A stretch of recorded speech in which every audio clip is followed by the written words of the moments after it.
दोस्तों welcome to my channel. दोस्तों मैंने बहुत टाइम से वीडियो नहीं बनाया था क्योंकि मेरे ऑफिस वर्क में मैं बहुत बिजी था, लेकिन आज टाइम निकाल के आज एक ज़बरदस्त कंपनी मेरे रिसर्च में आई है, तो ये ज़बरदस्त कंपनी मैं आपके सामने भी पेश करूँगा। ये कंपनी ऐसी है कि आप इसमें एक बार बाय करके पूरे लाइफ टाइम होल्ड कर सकते हो, कोई इश्यू नहीं आएगा ये कंपनी में। भले करेक्शन आता रहेगा, पीरियडिकली एक शेयर का प्राइस बढ़ेगा कम होगा, लेकिन ओवरऑल आप लॉन्गर टर्म में आप देखोगे तो ये इसका प्राइस ऊपर ही जाएगा। कंपनी एनबीएफसी सेक्टर से है और ब्रोकिंग में बिजनेस में भी काम करती है, इंश्योरेंस में भी काम करती है, म्यूचुअल फंड में भी काम करती है। ज़बरदस्त कंपनी है दोस्तों। आपसे यही रिक्वेस्ट है, आप ये वीडियो को पूरा देखिए। कंपनी का बिजनेस समझते हैं। कंपनी म्यूचुअल फंड्स डिस्ट्रीब्यूट करती है, इंश्योरेंस डिस्ट्रीब्यूट करती है, और कोई भी फाइनेंशियल प्रोडक्ट रहेगी, कोई भी बहुत सारी योजनाएं, बहुत सारा प्लान कंपनीज लॉन्च करती रहती है, उसका भी कंपनी डिस्ट्रीब्यूशन करती है। और कंपनी स्टॉक ब्रोकिंग में भी है, यानी कंपनी का प्लेटफॉर्म है खुद का, वो प्लेटफॉर्म पे आप स्टॉक्स बाय सेल कर सकते हो और ये कंपनी उसमें से ब्रोकरेज कमाती है। म्यूचुअल फंड बिजनेस पहले समझते हैं।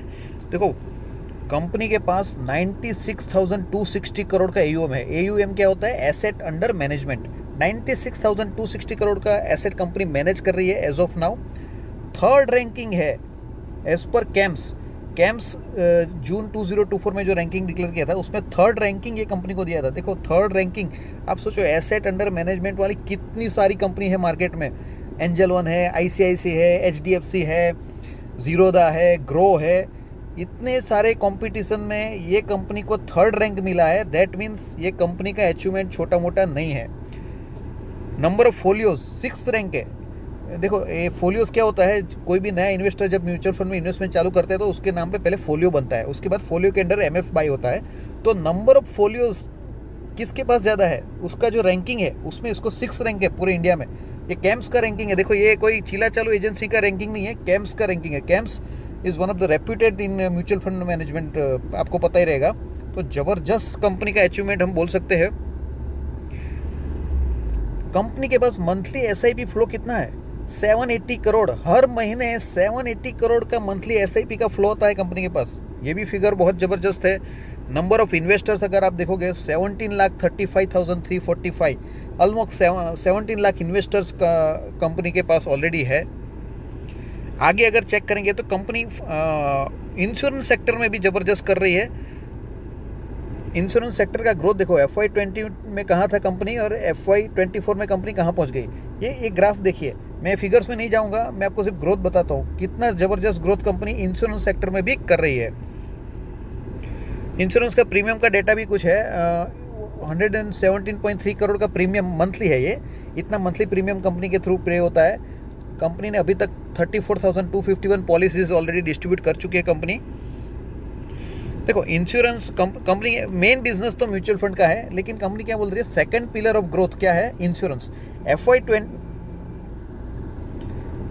FY20 में 7% था इंश्योरेंस का ग्रोथ, वो बढ़ के अभी कितना हो गया? 13.8 हो गया। यानी कंपनी इंश्योरेंस के सेक्टर में भी जबरदस्त ग्रोथ दिखा रही है। कंपनी की स्ट्रेटजी है बिजनेस करने की, complete ecosystem of financial products. यानी आप कोई भी आदमी ये कंपनी के पास गया तो उसको फाइनेंस के लिए और कहीं पे जाने की ज़रूरत नहीं है। कंपनी म्यूचुअल फंड करती है, कंपनी इंश्योरेंस करती है, स्टॉक ब्रोकिंग करती है, फिर नई नई स्कीम कुछ प्राइवेट कंपनीज एफडीज लॉन्च करती है, वो सब भी ये कंपनी के थ्रू आप कर सकते हो। तो इन शॉर्ट कंपनी ओवरऑल पूरा जो फाइनेंस का जो गैम्बेट है वो पूरा मैनेज करती है। ये बहुत अच्छी बात है बिजनेस के लिए। कंपनी B2B और B2C दोनों तरीके से बिजनेस करती है। देखो, अभी शेयर का जो एप्रिसिएशन अभी तक हो गया वो हो गया, लेकिन हमको क्या देखना है? फ्यूचर में ये क्या कंपनी ग्रो कर पाएगी। तो सबसे पहले म्यूचुअल फंड इंडस्ट्री का फोरकास्ट देखते हैं। म्यूचुअल फंड इंडस्ट्री 10.6% से ग्रो हुई है लास्ट 10 सालों में, लेकिन आने वाले 10 सालों में, आने वाले मीन्स इट्स FY30 तक का है प्रोजेक्शन, 11% का ग्रोथ एजम्पशन है। यानी लास्ट के 10 साल में जितना था उससे भी थोड़ा ज़्यादा एक इंडस्ट्री ग्रो हो सकती है। देखो, म्यूचुअल फंड इंडस्ट्री ग्रो होगी तो ये कंपनी ऑटोमेटिकली ग्रो होगी। आगे ये सब ये कंपनी का मैनेजमेंट का कैसे बिजनेस करती है, ये सब क्राइटेरिया कंपनी ने बताया हुआ है। कंपनी का ग्रोथ हिस्ट्री अगर चेक करेंगे ना, बहुत ही ज़बरदस्त है। सॉरी, 2014 में 3772 था, वो बढ़ के 83,384 हो गया। कि करोड़ में फिगर है, that crore asset under management. क्या जबरदस्त ग्रोथ है कंपनी का, देखिए सालों साल से कंपनी ग्रो हो रही है। कुछ कुछ कैच पॉइंट्स है। कंपनी का जो AUM है 39% से ग्रो हुआ है 2021 से 24 में, जबकि इंडस्ट्री का 19 से हुआ है। 19 के सामने बाकी सब लोग 19 एवरेज कर रहे हैं, ये 39% से ग्रो हुई है कंपनी। कंपनी का जो क्लाइंट बेस है 1.84 लैक्स था कब, मार्च 2014 में।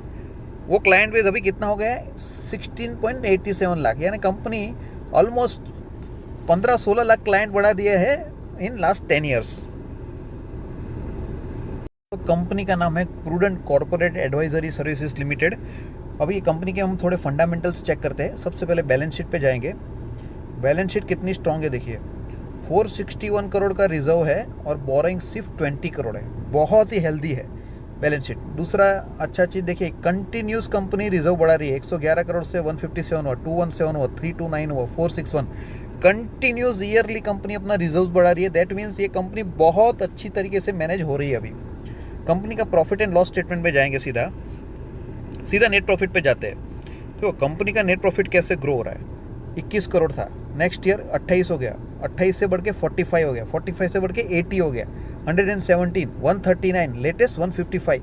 एवरी ईयर कंपनी का एवरी ईयर कंपनी का प्रॉफिट बढ़ रहा है। नेट प्रॉफिट की बात कर रहा हूँ मैं, दूसरा प्रॉफिट नहीं, ग्रॉस प्रॉफिट वगैरह नहीं, नेट प्रॉफिट। सब खर्चे वगैरह सब निकालने के बाद जो प्रॉफिट होता है वो नेट प्रॉफिट होता है। एवरी ईयर कंपनी का प्रॉफिट बढ़ रहा है, बहुत ही जबरदस्त ग्रोथ है ये।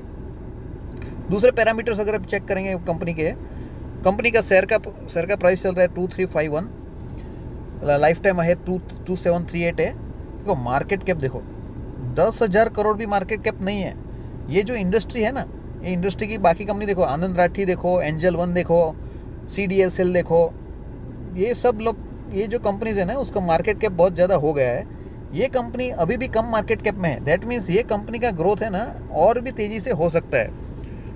कंपनी का वैल्यूएशन 62 पॉइंट है। देखो ये सेक्टर है ना, एवरग्रीन सेक्टर है, इसमें आपको कम वैल्यूएशन वाली बहुत कम कंपनी मिलेगी। तो मेरे हिसाब से वैल्यूएशन ठीक है इन्वेस्टमेंट करने के लिए। कंपनी का ROC 43 है, ROE 33 है। 20% से ऊपर रहता है तो अच्छा बोलते हैं। दोनों यहाँ तो डबल है, यहाँ भी ऑलमोस्ट 1.5 टाइम्स है। कितना जबरदस्त ROC कंपनी का है।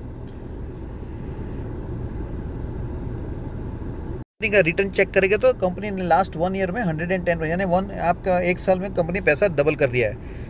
5 ईयर्स का अगर चार्ट देखेंगे, 5 ईयर्स में कंपनी ने 319% का रिटर्न दिया हुआ है। दोस्तों लास्ट में यही बताता हूँ, मैं जो भी कंपनी डिस्कस करता हूँ मेरे चैनल पे, वो लॉन्ग टर्म इन्वेस्टमेंट पर्पज से मैं बताता हूँ। लॉन्ग टर्म का डेफिनेशन होता है मेरे हिसाब से मिनिमम 3 साल अगर आप बाई करते हो तो मिनिमम 3 साल आपको होल्ड करना है। आगे कितना भी आप कर सकते हो। ये कंपनी भी ऐसी है कि अगर आप एक्सपेक्ट कर रहे हो कि आने वाले 2 महीने में, 3 महीने में, 6 महीने में रिटर्न देंगे तो पॉसिबल में भी नहीं होगा। लेकिन अगर ये कंपनी आप 3 साल तक होल्ड करोगे, मिनिमम 3 साल, आगे तो आप पूरा स्काई इज़ द लिमिट, तो आपको बहुत अच्छा एप्रिसिएशन ये कंपनी के शेयर से मिल सकता है। दोस्तों मैं वीडियोस बनाता हूँ आपके एजुकेशन पर्पज़ के लिए। आपको पसंद आते तो लाइक करिए और डिसीजन लेने से पहले आपके फाइनेंशियल एडवाइज़र से कंसल्ट पक्का करिए। Thank you.